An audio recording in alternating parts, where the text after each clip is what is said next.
नमस्कार दोस्तों, मैं आचार्य के.एस. शास्त्री वास्तु एवं ज्योतिषाचार्य सूर्य ज्योतिष में आपका स्वागत करता हूं। मित्रों, फलित सिद्धांत में हम लग्नों की चर्चा कर रहे हैं। मेष लगन से लेकर के हमने आप लोगों को कुंभ लगन तक की बात की और बहुत आसान तरीके से प्रत्येक लगन में हमने आपको बताया कि कौन सा ग्रह शुभ होता है, कौन सा ग्रह अशुभ होता है। इसकी चर्चा हमारी रही। उम्मीद है कि आप लोगों को लगनों का जो विश्लेषण चल रहा है वो आपको पसंद आया होगा, समझ आया होगा, उसका लाभ उठा रहे होंगे आप।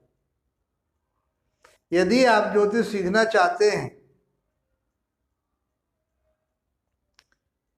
तो हमारी जो वीडियो चल रही है उनको क्रम से देखिए और वीडियो पूरी देखिए तो आपको उसका लाभ प्राप्त होगा।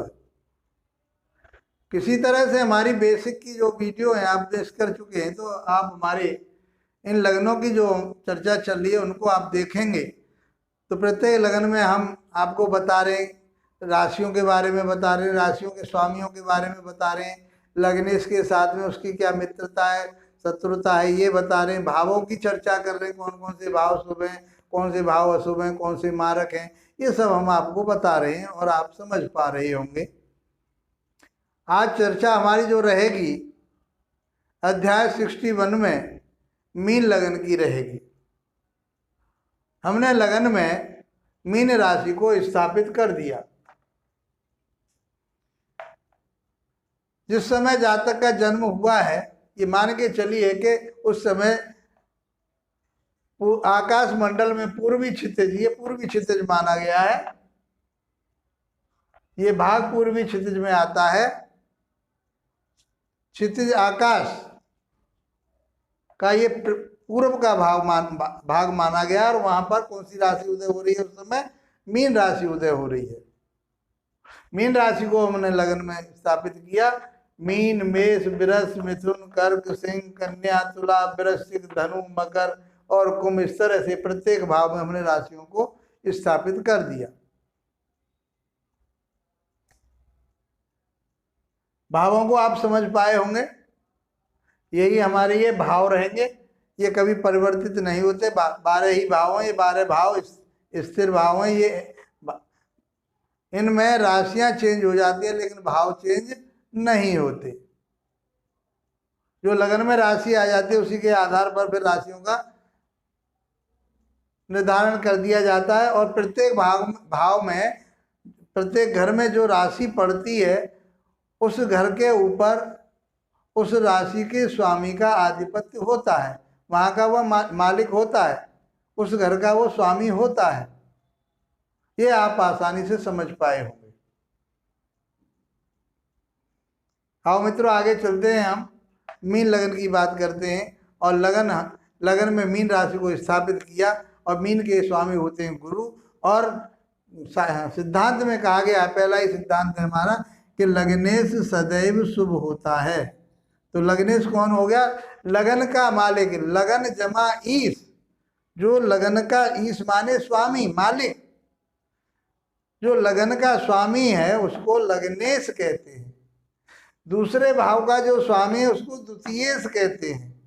तीसरे भाव का जो स्वामी है उसको तृतीयेश कहते हैं। इसी प्रकार से हम बढ़ते चले जाए। 9वें भाव का स्वामी वो नवमेश कहेंगे, उसको भाग्यस्थान भी कहते हैं, उसको भाग्येश भी कहेंगे।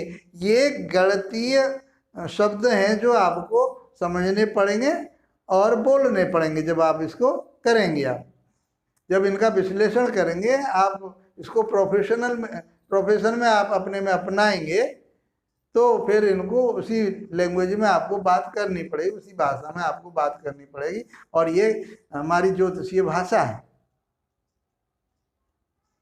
तो लगने सदैव शुभ होते हैं, तो गुरु को हमने शुभ कैटेगरी में लिख दिया, शुभ ग्रह की कैटेगरी में आ गए गुरु। दूसरे भाव पर हम पहुंचते हैं। तो द्वितीय कौन हुआ? यहाँ की राशि हुई मेष। मेष के स्वामी होते हैं कौन? मंगल होते हैं। और दूसरे भाव को हमने क्या बताया है आपको? मार्केश बताया है। और इसी करते चल रहे हम। पहले हमने अलग अलग बताया था आपको भावों के बारे में, ये लगन है। फिर उसके बाद में हमने त्रिकोण की बात की, केंद्र की बात की, और त्रिसुडाई की बात की, और हमने त्रिक की बात की। ये सारी चीज़ हम आपको बता चुके हैं। अब हम भाव से ही इन सब को उसी तरह से लेके चल रहे, कहीं भटकाव नहीं। ये मारक भाव हो गया, तो मंगल क्या हो गया, मारकेश हो गया। तो मंगल को हम मारक भाव की कैटेगरी में हमने यहाँ पर ये 12 ग्रह लिख रखे। कौन कौन से होंगे इस ग्रह में मारक, तो हमने मंगल को मारक भाव में लिख दिया। अब आते हैं हम तीसरे भाव पर। तीसरे भाव में कौन सी राशि है? जब हम किसी भाव को देखेंगे, सबसे पहला हमारा कर्तव्य होगा कि उस भाव में कौन सी राशि बैठी है। फिर देखेंगे उस भाव का जो राशि बैठी है, उस राशि का स्वामी ग्रह कौन है। बहुत आसानी से आपको हम बता पाएंगे। इसीलिए हम बार बार बता रहे हैं, ताकि आपके माइंड में ये बात बैठती चली जाए और समझते चले जाएं। तो तीसरे भाव में वृष राशि बैठी है, और वृष के स्वामी होते हैं शुक्र। और इस तीसरे भाव, ये अशुभ भाव कहा गया है। और लेकिन यहाँ ये गणना हमने बताई आपको, शुभ ग्रह तो शुभ परिणाम देगा, और अशुभ ग्रह तो अशुभ प्रभाव देगा। लेकिन वो कंडीशन रहेगी कब देगा, इसलिए हमने यहाँ बता दिया आपको। जबकि तीसरा, छठा और 11वां भाव अशुभ ही होता है। लेकिन हमने एक कंडीशन लगा दी इसमें, देखा कि यहाँ के अनुभव में पाया है कि यहाँ के भाव के स्वामी जो शुभ होते हैं तो शुभ फल देते हैं, और अशुभ होते हैं तो अशुभ फल देते हैं। तो यहाँ से कैसा हो गया, ये शुभ हो गया। कैसा हो गया, शुक्र शुभ हो गया। लेकिन इसकी दूसरी राशि कहाँ बैठी हुई है, 8वें भाव में बैठी हुई है। 8वें भाव को दुख स्थान बोलते हैं, नेष्ट स्थान है सबसे ज्यादा। इसको रंध्र स्थान भी बोलते हैं, रंध्र गड्ढा बोलते हैं उसको, होल जिसे बोलते हैं। और ये भाग्य भाव का, ये भाग्य भावनुमा उसका ये 12वां भाव होता है, व्यय भाव होता है, इसलिए इसको सबसे ज्यादा बुरा माना जाता है। तो शुक्र यहाँ के हिसाब से कैसे माने, उनको हम अशुभ ही मानेंगे। बात यहाँ की चल रही है हमारी, लेकिन उसके हिसाब से हमने देखा दूसरी राशि उसकी रंध्र स्थान में 8वें भाव में। देखिए हम कुछ शब्दों को लेते चल रहे हैं, ताकि आप उन शब्दों को आगे आएंगे, ये शब्द आपको जब पढ़ेंगे तो फिर समझ पाएंगे कि रंध्र स्थान किसको बोलते हैं। इसको त्रिक भाव भी कहते हैं, रंध्र स्थान भी कहते हैं, दुख स्थान भी कहते हैं इसको। तो आप समझ रहे हो। अब हम चलते हैं चौथे भाव पर।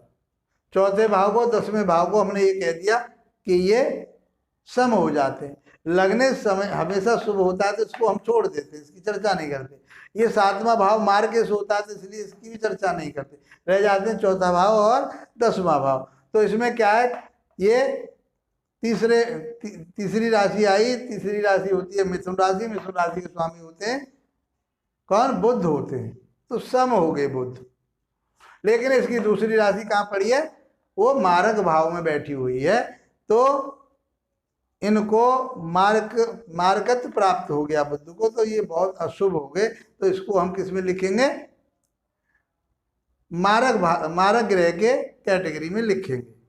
हमने एक बात आपको बताई थी, जब मिथुन लगन की और कन्या लगन की चर्चा हो रही थी, तो हमने बताया था कि बुध की लगन जो होती है उसमें गुरु को केंद्राधिपति दोष लग जाता है, अशुभ हो जाता है, समझे। और हमने बाद में फिर ये बताया था कि गुरु की लगन में अनुमान धनु लगन हो या और मीन लगन हो, तो उसमें बुध को केंद्राधिपति दोष लग जाता है। इन दोनों के, गुरु की और बुध की लगन में एक राशि उसकी अशुभ स्थान, जिसे हम मारक स्थान कहते हैं, उसमें आगे पड़ती है, इसलिए इसको अशुभ माना जाता है। तो बुध हमारा क्या हो गया, मारक भाव का स्वामी मार्केश। तो बुध हमारा मार्केश हो गया जी। अब आते हैं हम 5वें भाव पर। 5वें भाव के स्वामी कौन हुए, राशि हुई यहाँ कर्क, और कर्क के स्वामी होते हैं चंद्रमा। और 5वें भाव को और 9वें भाव को क्या कहा गया है, ये त्रिकोण त्रिकोण भाव कहे गए, त्रिकोण के स्वामी हमेशा शुभ होते हैं। तो चंद्रमा कैसा हो गया? शुभ ग्रह की कैटेगरी में आ गया। समझ पाए होंगे। नंबर 6, छठे भाव में यदि हम आते हैं तो वहां राशि बैठी हुई है कौन सी? सिंह राशि बैठी हुई है, जो सूर्य की राशि है। सिंह राशि के स्वामी कौन हुए? सूर्य। और सूर्य नैसर्गिक स्वभाव से हमने कैसे बताया आपको? अशुभ बताए, क्रूर बताए। और ये भाव भी अशुभ हो गया, तो सूर्य कैसे हो गए? अशुभ हो गए। तो सूर्य को हम अशुभ ग्रह की कैटेगरी में लिख देंगे। समझ पाए होंगे आप आसानी से। छठे भाव की बात हमने कर ली, और सातवें भाव की बात, क्योंकि बोलते यहाँ पे मार्केश है, तो मार्केश होने के साथ उनको हमने मारक भाव, मारक के कैटेगरी में लिख दिया। अब आते हैं हम 8वें भाव में। 8वें भाव में शुक्र की राशि है, अशुभ है, तुला राशि 8वें भाव में बैठी हुई है, शुक्र हो गए यहाँ के स्वामी, वो हमने कहाँ लिख दिए? अशुभ ग्रह में लिख दिए। अब आते हैं हम 9वें भाव पर। तो हमने बताया 5वें भाव के स्वामी और 9वें भाव के स्वामी हमेशा शुभ होते हैं। इसकी दूसरी राशि कहाँ बताई? वो मारक भाव में बैठी हुई है, तो वहां से तो मारक हो गए, और यहाँ से ये मंगल शुभ हो गए, और ये गुरु के मित्र भी हैं, और ये गुरु के मित्र भी हैं, और त्रिकोण के स्वामी, इसलिए ये शुभ हो गए। समझ पा रहे होंगे। बात करते हैं हम, इनकी बात होगी चतुर्दश की, 10वें की। 10 में कौन सी? 9 राशि, 9वीं राशि है धनु राशि। धनु राशि की दूसरी राशि लगन में बैठी है, तो ये तो शुभ हो ही गए, इसकी चर्चा छोड़ते। अब यहाँ देखें हम 11वें भाव को अशुभ स्थान माना गया है, तो यहाँ क्या हो गया? शनि बैठा हुआ है, शनि की राशि बैठी हुई है मकर राशि, वहां के स्वामी हुए शनि। और 11वीं राशि कौन सी दूसरी उसकी? वो 12वें भाव में बैठी है। तो 12वें भाव के बारे में हमने ये बताया कि इसकी दूसरी राशि जिस भाव में बैठती है उस भाव के आधार पर वो फल देती है। तो ये भाव तो अशुभ हो गया। और शनि कैसा होता है? शनि भी अशुभ होता है, पापी ग्रह हो, तो शनि को हम किस में लिखेंगे? अशुभ ग्रह की कैटेगरी में लिख देंगे। तो हमने शनि को यहाँ पर अशुभ ग्रह की कैटेगरी में लिख दिया। ये आसानी से आप समझ पाए होंगे। सभी ग्रहों की बात हो गई। तो हमें ये जान पाए, हमें ये ज्ञात हुआ आज कि मीन लगन की कुंडली में गुरु, चंद्रमा और मंगल शुभ ग्रह होते हैं, और शुक्र, सूर्य, शनि ये अशुभ ग्रह होते हैं। मंगल और बुध ये मारक ग्रह हो गए। मारक ग्रहों को आप साफ साफ समझ पा रहे होंगे। मैंने इसी के साथ में, लगन के साथ में शुभ और अशुभ ही हम आपको बताते, सम बता देते, ज्यादा से ज्यादा नहीं, अशुभ और शुभ ही बताते, लेकिन हमने मारक भाव को साथ ले लिया ताकि आगे चर्चा करने में हमें दिक्कत ना आए और आप ना समझ पाए। तो हम गुरु, चंद्र, मंगल के रत्न पहना सकते हैं इस जातक के लिए, यदि आवश्यकता होती है। किसी तरह से ये कमजोर हो रहे हैं, जब विश्लेषण करेंगे तब आपको बताएंगे कि कौन से ग्रह को के रत्न हम पहना सकते हैं। क्या इनके पहना सकते हैं? ये अशुभ ग्रह हैं, क्या इनके रत्न पहना सकते हैं? तो मैं समझता हूं कि आपका जो आंसर होगा वो नामे होगा, क्योंकि आप इतना समझ पा रहे हैं, इतना समझ गए हैं कि अशुभ ग्रहों के रत्न नहीं पहनाए जाते। मंगल और बुध इसमें मारक हैं, तो उनका तो रत्न नहीं पहनाया जाएगा।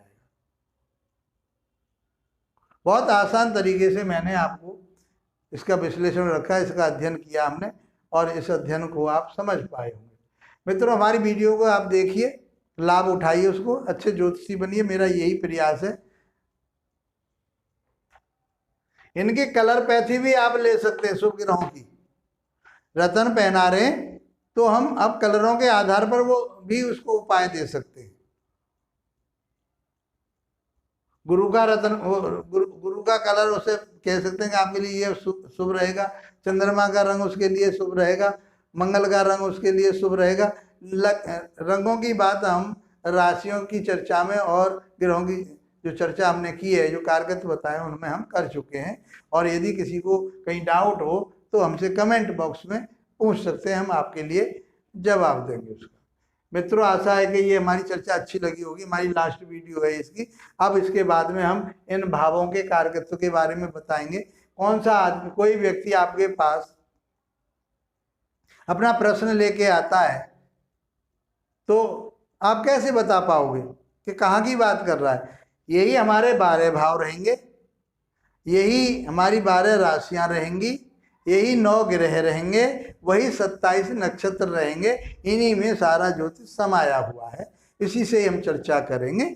हमने अभी तक राशियों की चर्चा की, लग्नों की चर्चा की, ग्रहों के कारकत्व की चर्चा की। हमने आपको बहुत बखूबी, बहुत आसान तरीके से, मेरे पे जितना आसान तरीका किया गया मैंने आपको बताने की कोशिश की और आशा है कि आप उनको समझ पाए। लोगों ने कमेंट्स भी किए कि आप बहुत आसान तरीके से बताते हैं। तो ये मेरे अध्यापक का गुण, मुझे 40 साल मुझे अध्यापक ही करते हुए रही, तो मैं तो सरल से सरल तरीके से कि एक कमज़ोर से कमज़ोर बच्चा क्लास में सीख सके, उस माध्यम से टीचर चाहता है कि प्रत्येक बच्चा उसका होशियार बने और उसका लाभ उठाए, अपने तरक्की करे। तो वही मेरे तो वही सिद्धांत चल रहे हैं। अब आपको कैसे लग रहे हैं कमेंट बॉक्स में बताइए। दूसरी बात,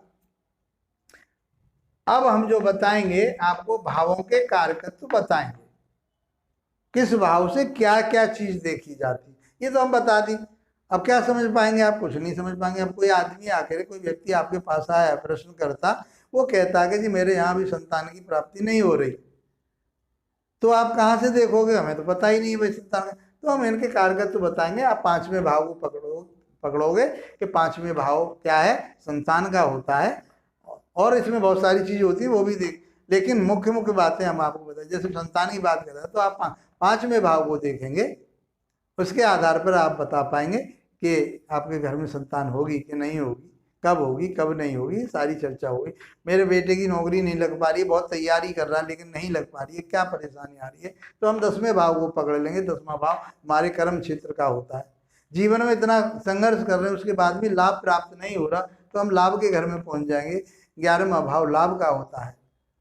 धन की बात हो रही है तो दूसरा भाव धन का होता है। धीरे धीरे हम सब चीज़ों को आपको बताएंगे और आप समझ पाएंगे। इसके बाद अब हमारे जो कारकत्व चलेंगे और आप बहुत अच्छे गणना कर पाएंगे, ये मुझे विश्वास है। समझिए दोस्तों, और हमारी वीडियो को क्रम से देखिए ताकि आप उसको उसका लाभ उठा सकें और अच्छे ज्योतिषी बन सकें। नहीं भी आप चाह रहे तो कम से कम अपना तो भला कर सकें। इसमें बहुत सारी मिथ्या बातें आ गई हैं, उन मिथ्या बातों से आप बच सकोगे, अपने आप को बचा सकोगे। मेरा यही उद्देश्य है। आप सीखिए। इसी के साथ आप लोगों का धन्यवाद। नमस्कार।